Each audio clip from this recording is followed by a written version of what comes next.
If I could spend just one more minute with you before you have to go. They were legends until the secrets came out. Murder, drugs, child brides, and millions in tax fraud. From Hank Williams' deadly drive to Jerry Lee Lewis's 13-year-old wife.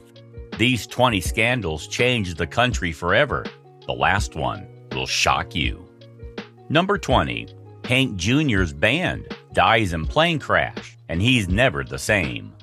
The night air over Troy, Alabama, was heavy with rain when tragedy struck. December 30th, 1977, Hank Williams Jr.'s band, the Bama Band, boarded a small Convair 440. Minutes later, it went down, killing everyone on board except the crew. Hank wasn't on the plane. He was supposed to be. A last-minute change saved him. When news hit, country radio froze. 9 musicians gone, just like that. The crash gutted Hank Jr. emotionally. His live sound, his writing, his trust in the road all changed. After that night, he said, every stage feels like a memorial. That trauma shaped the raw, defiant Hank Jr., who'd later write Whiskey Bent and Hellbound.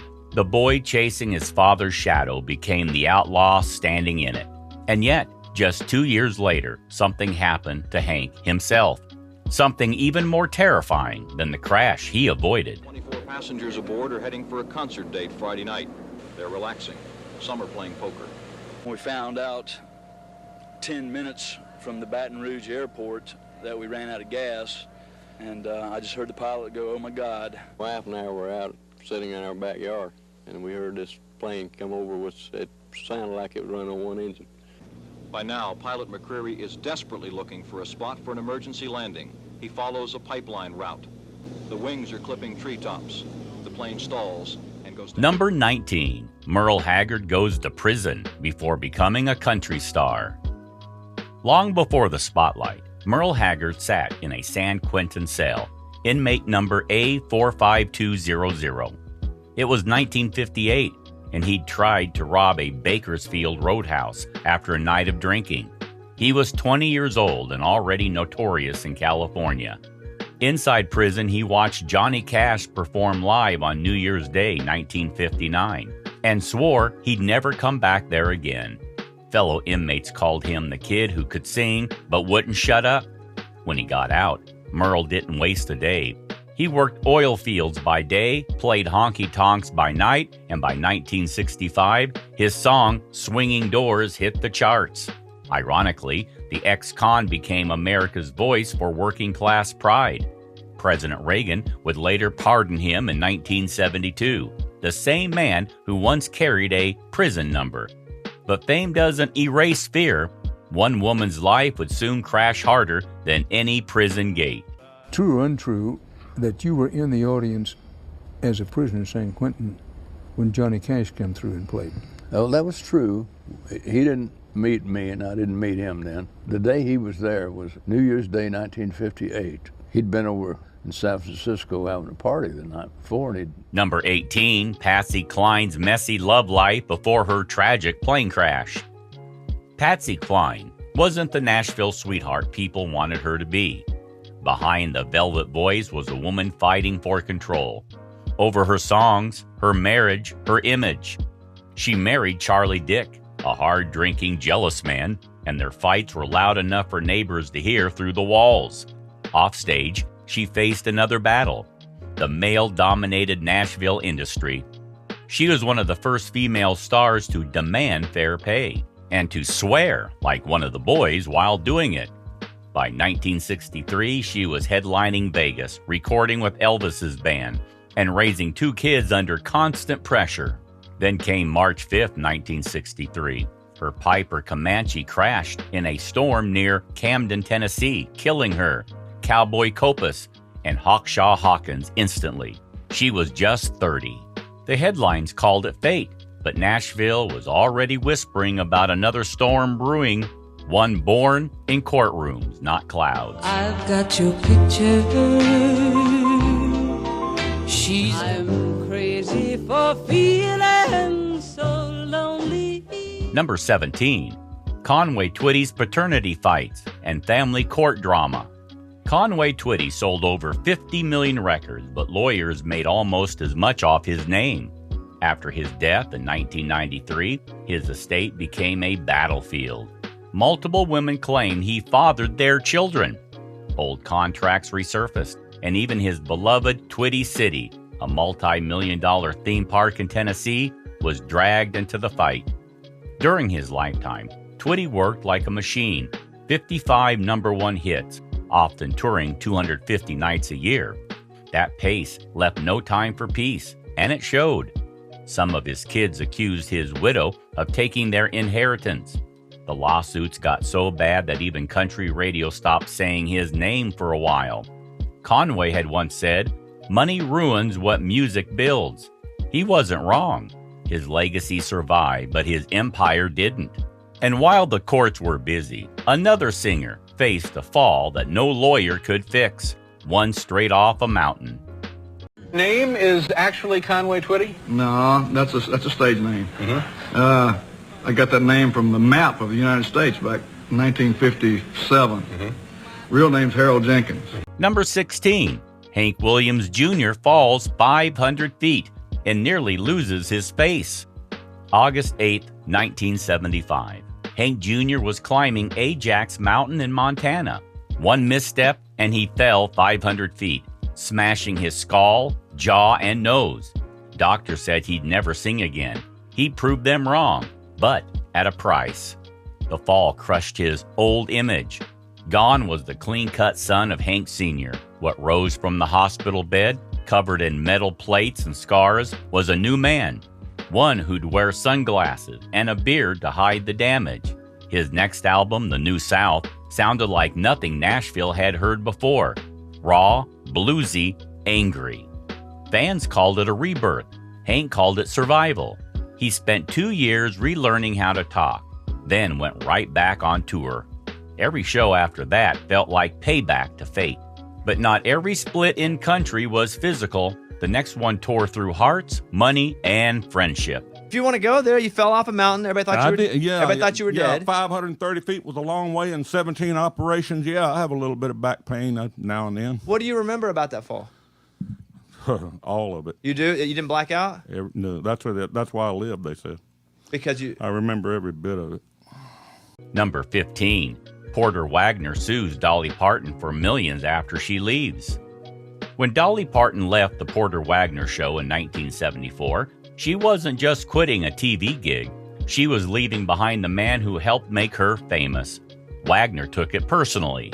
Within months, he filed a $3 million lawsuit for breach of contract, claiming Dolly owed him royalties and damages. The public adored them as a duo, but behind the rhinestones was tension. Porter wanted control. Dolly wanted independence. Her goodbye song, I Will Always Love You, was written for him. A tender farewell he didn't appreciate until years later. They eventually reconciled, but the suit dragged on for years. When Porter died in 2007, Dolly sang at his funeral, tears streaming. She said, "He gave me my start and my fight."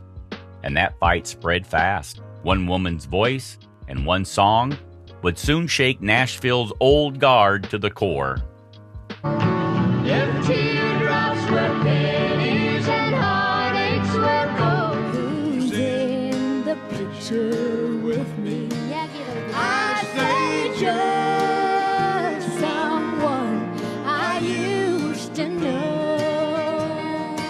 Number 14, Loretta Lynn's birth control song gets banned on radio. Loretta Lynn knew country radio hated talking about women's choices, but she recorded The Pill anyway. It was 1975, and the song said out loud that women had been whispering for decades, "I'm tired of being barefoot and pregnant." The song blew up instantly, but not the way Nashville hoped. Over 60 radio stations banned it. Preachers called her unfit for mothers. Loretta laughed and said, "If it shocks them, it must mean it's true." The single still sold over 7 million copies. That's how powerful her fan base was. For a woman from Butcher Holler, Kentucky, who married at 15, that was rebellion on vinyl. The scandal forced the country to face modern reality, whether it liked it or not. But while Loretta was banned from radios, another man was getting banned from the stage that made him famous for setting the place on fire. You set this chicken your last time, 'cause now I've got the pill. Number 13. Johnny Cash destroys Opry stage and gets himself banned. Johnny Cash was supposed to sing 3 songs that night at the Grand Ole Opry in 1965. Instead, he smashed stage lights with his mic stand until sparks flew. People thought it was part of the act. It wasn't. He'd been drinking heavily and was in the middle of a breakdown. Earlier that year, he'd been arrested at the Mexican border with hundreds of amphetamine pills hidden inside his guitar case. He'd wrecked cars, fought with June, and lost too much weight to hide it. After that Opry outburst, management banned him indefinitely. For years, he wasn't allowed on the most sacred stage in country music. He later said, "I was the only man to be fired from heaven." Still, the country wasn't done with chaos. One marriage made it look tame, a union famous for love songs and violence in equal measure. Down, down, and the flames went higher, and it burns, burns, burns.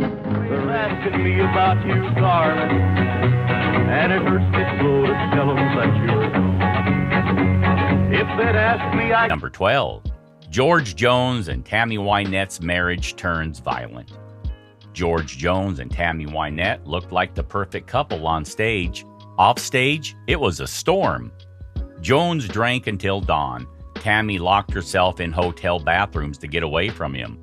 He'd disappear for days. She'd hide his car keys. Once, when she took his keys away, he rode his lawnmower 8 miles to the liquor store. Fans thought it was a joke. It wasn't. Tammy later said, "I loved him, but I was scared of him." They divorced in 1975, but kept performing together, singing heartbreak songs that felt too real. Their debut, Golden Ring, became a #1 hit right after they split. The irony was brutal. They could make love sound beautiful, but living it was impossible. And somewhere in Ohio, another singer would take that same kind of anger to a bar and pull a trigger. We take each other from this day forward.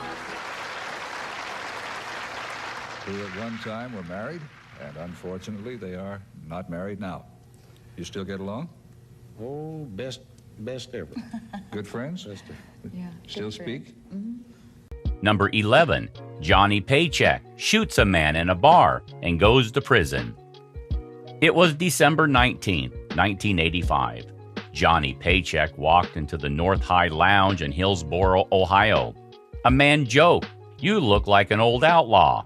Paycheck snapped. He pulled a .22 caliber pistol and shot the guy in the head. The bullet just grazed the man's scalp, but the damage was done. Paycheck was sentenced to 7 years in prison, serving 22 months before being pardoned by the governor. He told reporters, "You write songs about bad choices, then you make one." Before prison, Paycheck had toured with George Jones and had a string of hits including "Take This Job and Shove It," which sold over 2 million copies. When he got out, his career never fully recovered. Country music forgave him eventually, but not the industry. And soon, a CMA stage would turn into a crime scene, with fire instead of bullets. Into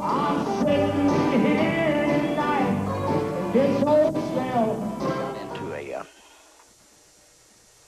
barroom fight. I was carrying a gun, which was the stupidest thing I've ever done.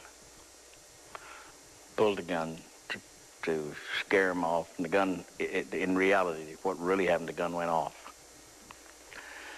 And it hit the boy in the head. Number 10. Charlie Rich sets fire to CMA Award envelope on live TV. The 1975 CMA Awards were supposed to be classy. Then Charlie Rich, holding a glass of gin, opened the winner envelope for Entertainer of the Year. It read John Denver. He paused, smiled weirdly, pulled out a lighter and set the paper on fire. The audience froze. Was this a joke? It wasn't. Charlie had been drinking backstage, angry that Nashville was giving awards to pop country singers. Burning the envelope on live TV was his way of saying the genre had lost its soul. The stunt ended his mainstream career overnight. He was banned from the CMAs and faded from country radio soon after. Still, that clip plays every year as one of country's wildest live moments. But if Charlie's rebellion was symbolic, the next scandal was pure chaos. A love story that destroyed two careers at once. Hanging all over me in a crowd. The winner.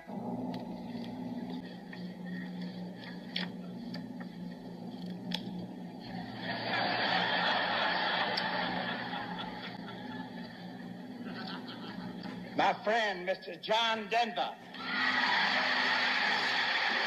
Number 9, Tanya Tucker and Glenn Campbell's toxic, drug-fueled romance. Tanya Tucker was 21. Glenn Campbell was 44. When they fell in love in 1980, tabloids couldn't look away. They were the country's golden couple until the fight started. They'd throw things, break furniture, and argue in public. One night, she smashed his guitar. Another night, he hit a wall so hard his hand broke. Both were using cocaine heavily. Tanya later said, "It wasn't love, it was an obsession." Their duet sounded beautiful but came from real pain. The breakup made national headlines, and Glenn later called it the biggest mistake of his life. For Tanya, it was survival. She rebuilt her career from scratch. Their story was proof that fame doesn't save anyone from heartbreak or addiction. And yet, the next legend on our list made self-destruction look like a career strategy, and almost burned down half of California to prove it.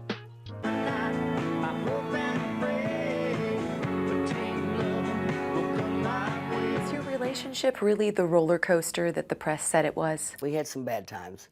He lived 44 years and I was just 22. But I only remember the really good times. If anything was a problem for us was the jealousy thing. He didn't trust me as much as he could have. He should have. Number 8, Johnny Cash's drug arrest and wild, out-of-control behavior. Johnny Cash called himself the Man in Black, but in the 1960s, that black came from chaos, not style. He was popping up to 100 amphetamine pills a day, sometimes washing them down with whiskey. He crashed cars, missed shows, and once set his own truck on fire in California. That fire wasn't small. It burned over 500 acres and killed dozens of endangered condors. When the judge asked if he cared, Cash said, "I don't give a damn about your birds." He later blamed the pills for the attitude. Between 1959 and 1967, police arrested him 7 times in Texas, Tennessee, and even Mexico, where he tried to smuggle pills inside his guitar case. June Carter stuck by him even when he nearly burned their house down trying to fry fish while high. Every arrest made him more famous, not less. And that wild fame inspired the next story, one woman whose mystery made the whole country guess for decades.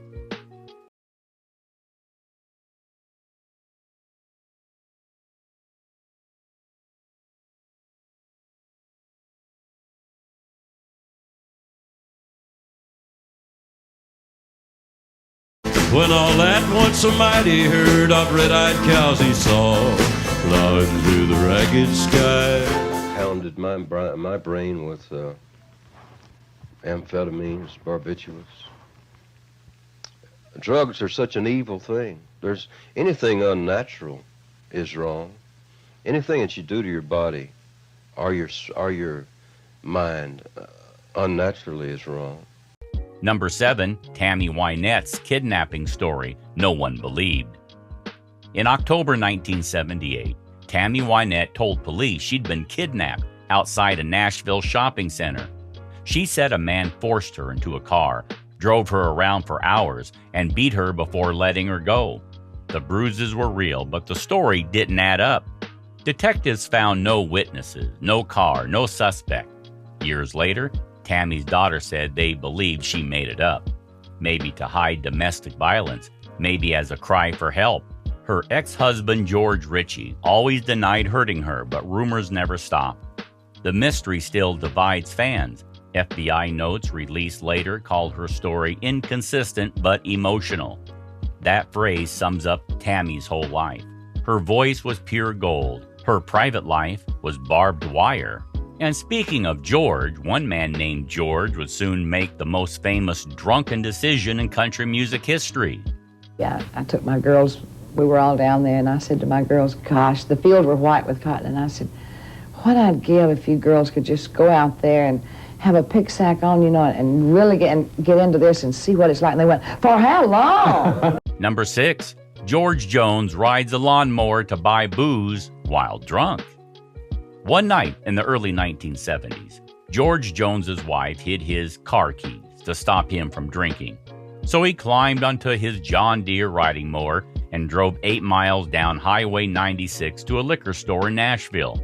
He was drunk when he left and drunker when he got back. Neighbors saw him puttering down the road at 5 miles per hour, singing to himself. When police caught him, he said, well, it wasn't far, and I had gas in the mower. That story became legend, retold on every talk show for years. But behind the humor was a man barely holding on. George was missing shows, spending money he didn't have, and trying to sing through hangovers that would flatten anyone else. He survived barely, but the next outlaw on our list came closer to dying than anyone, and somehow made it sound poetic.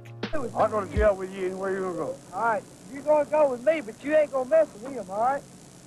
Come on, now leave him alone. What the hell? I don't know, but I don't What have I done? You are drunk. I am not. Yes, you are. No, sir. I want to come up here and give you some tests. Number 5, Johnny Cash burns down a forest and shrugs it off. In 1965, Cash's truck caught fire in the Los Padres National Forest. The blaze destroyed 508 acres and killed 49 endangered condors. Federal agents fined him $82,000, a fortune back then, and ordered him to appear in court. When asked why he didn't report it, Cash said, I didn't start it, my truck did. That one line became famous because it summed up his whole life. No excuses, just rebellion. He paid the fine but refused to apologize. That same year, he released Ring of Fire, which suddenly sounded more literal than metaphorical. The public loved him more for it, not less. It was the moment the outlaw image turned from accident to brand. But what Cash burned by mistake, another man would destroy on purpose. A swing legend whose crime was so horrific that country music tried to erase him from history. I've been unhappy all along, but if they hurt my heart, they'd hear it cry. Number 4, Spade Cooley beats his wife to death in front of daughter. Spade Cooley was Hollywood royalty in the 1940s, a Western swing star with his own TV show, movies, and orchestra. By 1961, the fame was gone, replaced by jealousy and booze. One April night, he accused his wife, Ella May, of cheating, then beat her so badly she died on the floor. Their 14-year-old daughter, Melody, saw it happen. She ran to get help, but it was too late. Police found Spade drunk, pacing the living room, muttering about betrayal. A jury convicted him of first-degree murder, sentencing him to life. 9 years later, the governor agreed to release him on parole to perform one last concert. The night before the show, Spade collapsed backstage from a heart attack and died instantly. Some called it karma. Others called it relief. Still, country's darkest scandal wasn't finished falling yet, because the next story rewrote the very meaning of sin and superstardom. Number 3, Jerry Lee Lewis marries his 13-year-old cousin. Jerry Lee Lewis was only 22 when he boarded a flight to London in 1958. Reporters were waiting for the killer, the wild piano player who can make a church hymn sound like a bar fight. What they didn't expect was the shy teenage girl holding his hand. She was Myra Gale Brown, his cousin, and just 13 years old. When one reporter asked her age, Jerry grinned and said, "She'll be 15 next year." That grin cost him everything. The London tour was canceled after only 3 shows. Radio stations banned his music. His record label dropped him. His income fell from $10,000 a week to $100 a night in tiny bars. For years, he couldn't escape that scandal. He tried gospel, rock, then country again, clawing his way back onto charts by the 1970s. Even then, people whispered every time he played a love song. And while Jerry's scandal was personal, the next one felt like a national tragedy, the death that ended an entire era of country music. Well, the papers reported that you were greeted with silence over there and with catcalls from the audience. Is that right? Well, I can't agree with them there, sir. Our audience was very nice and very good. Were you there, Mrs. Lewis? I was there, but I wasn't at the shows. Oh, you weren't at the shows? Oh, did you notice anything like that sort of reception? No, it was a very good reception, I thought. Number 2, Hank Williams dies at 29 after being fired from the Opry. By 1952, Hank Williams was everywhere. Your Cheatin' Heart, Cold, Cold Heart, I Saw the Light. Every jukebox in America played his voice. But the fame came with a price. A failing spine, constant pain, and bottles of morphine and whiskey that never left his side. The Grand Ole Opry fired him that year for missing too many shows. He told friends they don't fire legends, and then went missing for days. On New Year's Eve 1952, his driver found him slumped in the back seat of his baby blue Cadillac on the way to a concert in Ohio. He was dead at 29, still wearing his white cowboy suit. The autopsy listed heart failure, but everyone knew it was the pills and the loneliness. His funeral drew over 25,000 people, the largest in Nashville history at the time. People called it the end of the country's innocence. But what happened next proved the darkest had only begun. One story so violent, it nearly erased a man's name from music altogether.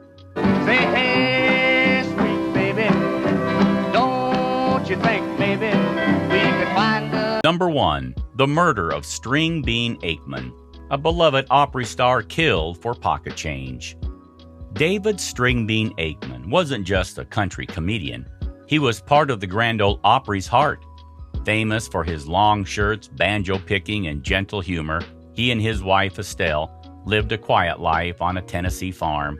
But on November 10, 1973, that peace ended in horror. When the couple came home from the Opry that night, 2 cousins were waiting inside their cabin with guns. They'd heard rumors that String Bean kept thousands of dollars hidden on his property. Old school, cash under the mattress style. The robbers shot him dead at the door, then killed Estelle as she tried to flee. The next morning, their friend and fellow Opry star Louis Marshall, Grandpa Jones, found the bodies. The killers were caught days later for less than $250 in cash. Ironically, tens of thousands of dollars were later found hidden in String Bean's house and clothes, rotting away with time. The Opry went silent that week. It was the first time many country fans realized how close tragedy could come to the stage. It wasn't just a scandal, it was a heartbreak that changed how Nashville stars lived forever. Even the brightest stars cast dark shadows. Grand Ole Opry star String Bean Aikman and his wife Estelle would return home from a performance